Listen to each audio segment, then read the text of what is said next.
What are the characteristics you look for in a PAD Specialist Proceduralist? Who is the ideal proceduralist for PAD specialists to work with? What are your expectations from a PAD Specialist Proceduralist? So those are all pretty similar questions.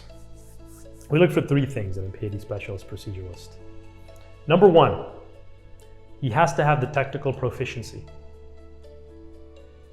He has to be an expert at complex, advanced, below the knee, below the ankle PAD revascularization.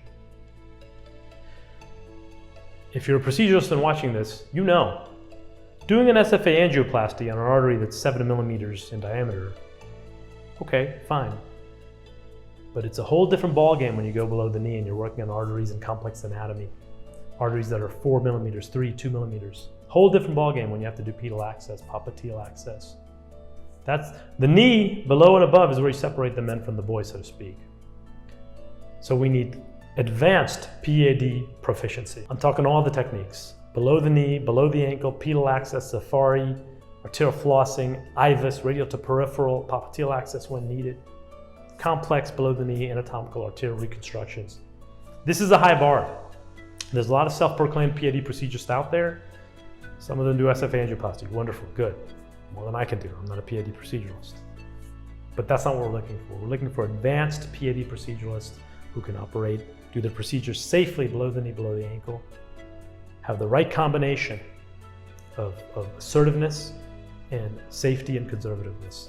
So number one, technical proficiency, very important. Number two, what I just alluded to, the right balance between clinical assertiveness and safety. This is very important. We've seen this over and over because we have a lot of experience. We've done over 9,000 procedures in the last 5 years, many proceduralists.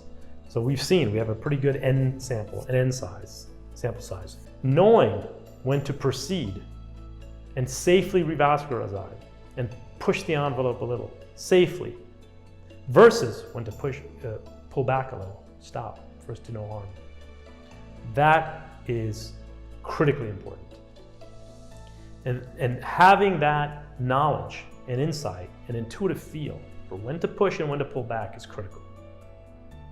If you pull back too early, you don't push, you're not going to revascularize optimally. And the patient's wound's not going to heal or their pain's not going to be alleviated. And the patient and the referring physician aren't going to be happy because we didn't revascularize them. If you push too much and too hard, you might cause harm. You might do more harm than good. You can't do that either. Hippocratic oath, first do no harm. So, number two, have the right combination of clinical assertiveness when appropriate, but know when to back off. Number three, the soft characteristics, but very important. What kind of personality do you have?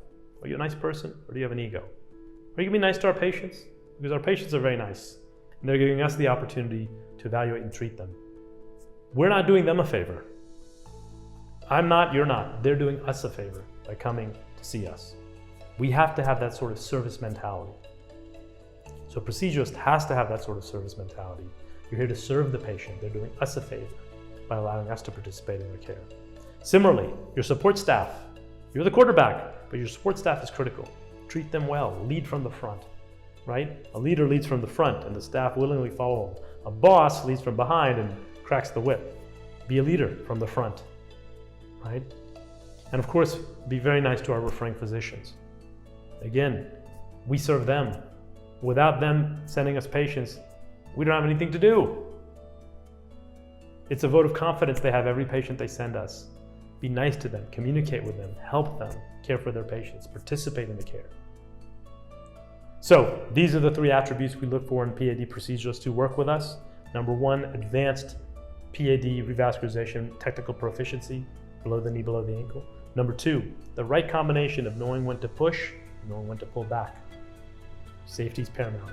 Number three, nice person, no ego. Service mentality toward patients, toward referring physicians, amiable working relationship with staff. If you feel you meet these criteria, please contact us, contact me. My email's on the website. We'd love to talk to you. We'd love for you to be part of the team.